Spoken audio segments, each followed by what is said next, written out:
সুপ্রিয় শিক্ষার্থীবৃন্দ, সবাইকে শুভেচ্ছা এবং অভিনন্দন জানাচ্ছি। আপনারা জানেন যে আর অল্প কিছুদিনের মধ্যেই আমাদের শুরু হতে যাচ্ছে এইচএসসি চূড়ান্ত পরীক্ষা।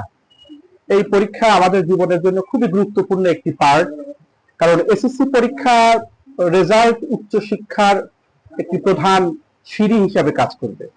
তাই এসএসসি পরীক্ষা, এইচএসসি পরীক্ষা ভালো করা প্রত্যেক স্টুডেন্টের জন্য অত্যন্ত জরুরি। আমরা আজকে এই এসএসসি পরীক্ষা সংক্রান্ত দু চারটি কথা বলবো, যে কথাগুলো আপনারা আগে থেকেই জানেন, অনেকে চর্চা করেন, অনেকে শুনেছেন, হয়তো চর্চা করেন না। আজকে আপনাদের নতুন করে সেই কথাগুলো মনে করিয়ে দিব। এসএসসি পরীক্ষার্থী হিসাবে আপনার প্রথম কাজ হচ্ছে নিজেকে জাজমেন্ট করা, অর্থাৎ নিজের মাইন্ড সেট আপ করা। আপনি একজন পরীক্ষার্থী, প্রথমেই আপনাকে এই বিষয়টি মাথায় রাখতে হবে, এসএসসি পরীক্ষার দিনগুলোতে একজন পরীক্ষার্থী হিসাবে নিজেকে সচল রাখতে হবে এবং এই সময় কোনো ধরনের অসুখ বিসুখ যেন না হয়। যেহেতু হাত দিয়ে লিখতে হয়, হাতের কাজ করার ক্ষেত্রে, বিশেষ করে আমাদের মেয়ে শিক্ষার্থী যারা আছে, হাতের কাজ করার ক্ষেত্রে অত্যন্ত সচেতন থাকতে হবে যেন হাতের আঙুল বা কোনো জায়গায় ব্যথা না লাগে। এবং যারা ছেলেরা রয়েছে তাদেরও খেয়াল রাখতে হবে যদি শরীরের কোনো জায়গায় ব্যথা না লাগে। প্রথম কাজ হচ্ছে আমাদের শরীরকে সুস্থ রাখা এই সময়ের মধ্যে। দ্বিতীয়ত আমরা যে কাজটি করব সেটি হলো পরীক্ষার জন্য পূর্ণাঙ্গ প্রস্তুতি। এখন নতুন করে এই সময়ের মধ্যে আর প্রস্তুতি নেওয়ার কিছু নেই। আমরা যতটুকু শিখেছি এই সময়ের মধ্যে, সেই শিক্ষাগুলোকেই নতুন করে আবার রিভিশন করা, নতুন করে আবার একটু দেখে যাওয়া। কারণ পরীক্ষা তো আমাদের ঘরের দরজায় করা নাড়ছে, হয়তো আর দু রাত পরেই আমাদের পরীক্ষা শুরু। তো এই সময়ের মধ্যে আরেকটি কাজ করতে হবে, যে পরীক্ষাকালীন, পরীক্ষা পূর্বকালীন, পরীক্ষাকালীন এবং পরীক্ষা পরবর্তী তিনটি ধাপে সাধারণত ছাত্রছাত্রীদের চেষ্টা করতে হয়, প্রস্তুতি নিতে হয়। সেক্ষেত্রে আমি প্রথমেই যে কথাটি বলবো, শিক্ষার্থী হিসাবে প্রতিষ্ঠান থেকে তোমাদের প্রবেশপত্র এবং রেজিস্ট্রেশন কার্ড সংগ্রহ করা একটি বড় কাজ। এবং রেজিস্ট্রেশন কার্ড, প্রবেশপত্র সংগ্রহ করবার পরেই যে কাজটি করতে হবে সেটি হলো কয়েক কপি ফটোকপি করে রাখতে হবে নিজের কাছে।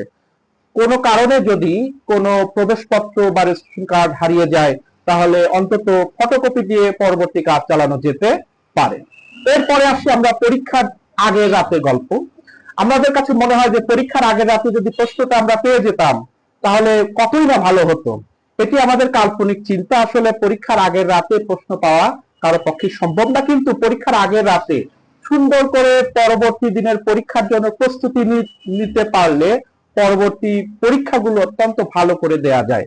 সেক্ষেত্রে আমাদের পরীক্ষার আগের রাতে যা হবে, যে কাজটি করতে হবে সেটি হলো তোমাদের যে দিন যে পরীক্ষা তার আগের রাতে ওই সাবজেক্টগুলো প্রথম থেকে শেষ পর্যন্ত শুধু দেখে যেতে হবে। পড়া নতুন করে মুখস্থ করা কিছু নাই, ভালো ভালো অধ্যায়গুলো, গুরুত্বপূর্ণ অধ্যায়গুলো একবার করে দেখে যেতে হবে। সিলেবাস সম্পর্কে পূর্ণাঙ্গ ধারণা থাকতে হবে। এরপরে প্রশ্ন প্যাটার্ন যেটা হবে, মান বন্টন, সে বিষয়গুলো মাথায় রেখে পড়াশোনা করতে হবে। তবে বেশি রাত জেগে না পড়াই ভালো। খুব সকালে ঘুম থেকে উঠতে হবে, পরীক্ষার দিন প্রার্থনা করতে হবে, এরপরে যতটুকু সম্ভব পড়াশোনা করতে হবে এবং আগে থেকেই অ্যাডমিট কার্ড, প্রবেশপত্র, খাতা কলম, বিশেষ করে খাতা নয়, কলম, পেন্সিল, শার্পনার, রাবার, এগুলো পরীক্ষার হলে যাওয়ার আগে গুছিয়ে রাখতে হবে। এরপরে সকালের খাবার খাওয়া, এরপরে খাওয়া শেষ করে সবাইকে কদমবুজি করে বড়দের কাছ থেকে দোয়া নিয়ে বের হতে হবে পরীক্ষার হলের উদ্দেশ্যে। অবশ্যই মনে রাখতে হবে, যদি হল একটু দূরে হয়, যদি জ্যাম পড়বার সম্ভাবনা থাকে, তাহলে হাতে পর্যাপ্ত সময় নিয়ে এই পরীক্ষা হলে যেতে হবে। আরেকটি বিষয়, হলে যাবার পরে আমাদের শুরু হয়ে গেল পরীক্ষার দিনের কার্যক্রম। এই পরীক্ষার দিনের কার্যক্রম আমাদের কাছে এই মধ্যে খুবই গুরুত্বপূর্ণ। কি করতে হবে? পরীক্ষার হলে যাওয়ার পরে প্রথমেই শিক্ষকরা, যারা ইনভিজিলেটর রয়েছেন, তারা দায়িত্ব পালন করবেন, সার্চ করবেন, দেখবেন, রেজিস্ট্রেশন কার্ড এবং প্রবেশপত্র দেখে হলে প্রবেশ করাবেন। তোমরা হয়তো আধা ঘন্টা বা 45 মিনিট আগে হলে প্রবেশ করে গেলে এরপরে যে কাজটি হবে সেটি হলো তোমার রোল নাম্বার খুঁজে বের করে সুন্দর করে জায়গা মতো শৃঙ্খলবদ্ধ ভাবে বসে পড়া।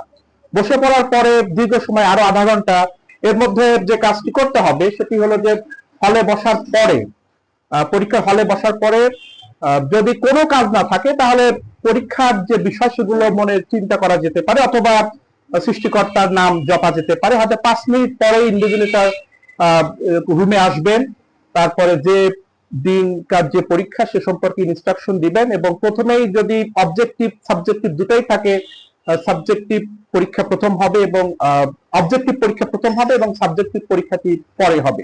সেক্ষেত্রে এমসিকিউ এবং সিকিউ পরীক্ষার জন্য খাতা দেওয়া হবে, একটা ওএমআর শিট দেওয়া হবে এবং খাতা দেওয়া হবে। ওএমআর শিট এবং খাতা পাওয়ার পরে যে কাজটি শিক্ষার্থী হিসেবে করতে হবে সেটি হলো অত্যন্ত মনোযোগের সাথে এই কোডগুলো পূরণ করতে হবে। সেখানে প্রথমেই দেওয়া থাকবে বিভাগীয় কোড, এরপরে রোল নাম্বার, রেজিস্ট্রেশন নাম্বার, তারপরে সেকশন, ইয়ার, এগুলো সুন্দর করে লিখতে হবে। বিশেষ করে এই রোল নাম্বার, রেজিস্ট্রেশন নাম্বার এবং ইয়ার এগুলো যেন ভুল না হয় সেজন্য সদা সতর্কতা থাকতে হবে, কারণ এখান ভুল হলে রেজাল্ট আটকে যাওয়ার সমূহ সম্ভাবনা রয়েছে। তাই রোল নাম্বার, রেজিস্ট্রেশন লেখার ক্ষেত্রে কোনো ক্রমে ভুল করা যাবে না। রোল নাম্বার, রেজিস্ট্রেশন হয়ে গেলে, লেখা হয়ে গেলে এরপরে যেটি আসবে সেটি হলো যে একটু পরে স্যার প্রশ্ন দেবেন। প্রশ্ন পাওয়ার পরে অবজেক্টিভ প্রশ্ন প্রথমে দেবেন, এরপর সাবজেক্টিভ পরে। অবজেক্টিভ প্রশ্ন পাওয়ার পরে 30টা অবজেক্টিভ থাকবে, সবগুলো প্রশ্ন পড়ে নিতে পারলে ভালো। অথবা যদি সবগুলো প্রশ্ন পড়ে নেওয়ার ক্ষেত্রে বেশি সময় লাগে তাহলে যে প্রশ্নগুলো আমার খুব বেশি কমন রয়েছে, খুব ভালো আমি পারবো, সেগুলো দ্রুত করে অবজেক্টিভ গুলো ফিল আপ করে ফেলা। 30 মিনিট সময় এখানে হেলাফেলা করার কাটানোর কোনো সময় নেই। 30 মিনিটের মধ্যে এই প্রত্যেকটা প্রশ্নেরই উত্তর দিতে হবে। সেক্ষেত্রে যেগুলো খুব তাড়াতাড়ি আমরা পারবো সেগুলো দিয়ে নেব, তারপরে ধীরে ধীরে চিন্তা ভাবনা করে আমরা পরবর্তী প্রশ্নগুলো আনসার করবো। অবশ্যই 30 মিনিটের মধ্যে আমাদের অবজেক্টিভ শেষ করতে হবে, এবং 30 মিনিট পরে ঘন্টা দেবে এবং তখনই ইনভিজিলেটর অবজেক্টিভ শিট তুলে নেবে। এরপরে সাবজেক্টিভের জন্য প্রশ্ন দেবে। সাবজেক্টিভ বিশেষ করে যদি বাংলার কথা বলি, আমি বাংলা প্রশ্ন প্রথম পরীক্ষা, বাংলা প্রথম পত্র কথা বলি, তাহলে অবজেক্টিভ শেষ হওয়ার পরেই বাংলা প্রথম পত্র প্রশ্ন দেওয়া হবে সৃজনশীল। এখানে প্রশ্ন পাওয়ার পরে অবশ্যই শিক্ষার্থীকে যে বিষয়টি খেয়াল রাখতে হবে সেটি হলো যে সৃজনশীল প্রশ্নে 7টি পূর্ণাঙ্গ প্রশ্ন লিখতে হবে, এবং প্রত্যেকটা প্রশ্নের মধ্যে কিন্তু আরো 4টা করে প্রশ্ন থাকে, ক, খ, গ, ঘ, এরকম 4টা প্রশ্ন থাকে। তো আমি যে ভাবে বিশেষ করে পরীক্ষা দিয়ে এসেছি এবং পরীক্ষা নিয়ে এসেছি, সেক্ষেত্রে আমি পরামর্শ দিব যে বাংলা প্রথম পত্রে তো 4টা ভাগ রয়েছে। প্রথম ভাগ হচ্ছে আমাদের গল্প প্রবন্ধ, দ্বিতীয় ভাগ হলো কবিতা, তৃতীয় ভাগ নাটক এবং চতুর্থ ভাগ উপন্যাস। এই 4টা ভাগের মধ্যে প্রত্যেকটা ভাগ থেকে দুটা দুটা এবং একটা একটা, 6টা। নাটক অংশ থেকে একটা, উপন্যাস অংশ থেকে একটা, গদ্য অংশ থেকে 2টা এবং পদ্য অংশ থেকে 2টা, এই মোট 6টা, এবং একটা প্রশ্ন বাকি থাকে, সেটি যে কোনো এক জায়গা থেকে দিলেই হবে। এই 7টি প্রশ্নের উত্তর দিতে হবে।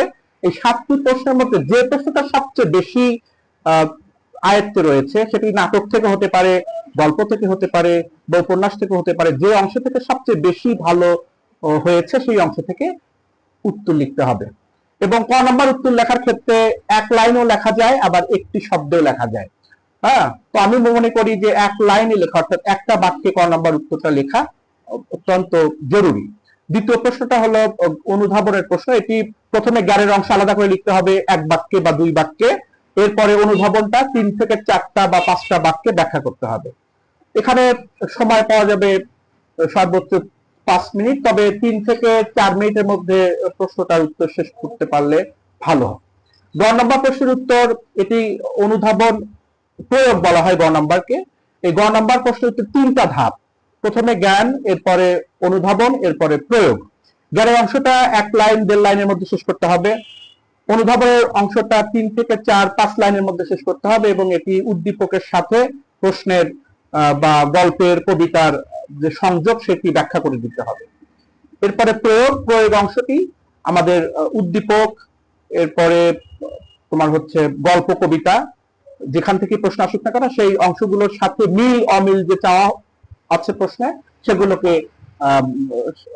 ইন্ডিকেট করতে হবে। অর্থাৎ মিল যদি থাকে তাহলে মিল, এবং অমিল থাকলে অমিল, এগুলোকে বুঝিয়ে দিতে হবে। এরপরে ঘ নাম্বার প্রশ্নের 4টা অংশ থাকে: জ্ঞান, অনুধাবন, প্রয়োগ এবং উচ্চতর দক্ষতা। জ্ঞানের অংশ 1 লাইনে লিখতে হবে, অনুধাবনের অংশ 3 থেকে 4 বা 5 লাইন, প্রয়োগের অংশ 5-6 লাইনের মধ্যে লিখতে হয়।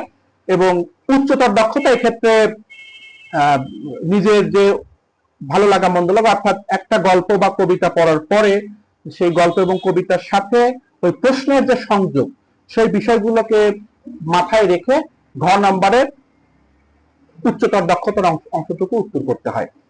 তো আর প্রয়োগের ক্ষেত্রে এখানে যে কাজটি করতে হবে, যে প্রশ্নের সাথে প্রয়োগের কোন অংশের মিল অমিল রয়েছে সেটাও এখানে লিখতে হবে। সব মিলে ঘ নাম্বার প্রশ্ন একটা বড় সাইজের, অন্তত 1 থেকে 1.5 পৃষ্ঠার মতো একটা প্রশ্ন উত্তর লিখতে হবে। তাহলে আমরা যদি এভাবেই লিখতে পারি, আমাদের খাতার সাইজটাও বড় হয়ে যাবে এবং সবগুলো প্রশ্ন মান অনুযায়ী ভালো হবে। এবং শিক্ষকরা যখন দেখবেন যে সবগুলো প্রশ্নের উত্তর যথাযথ হয়েছে, তারা অবশ্যই ভালো নাম্বার দেবেন।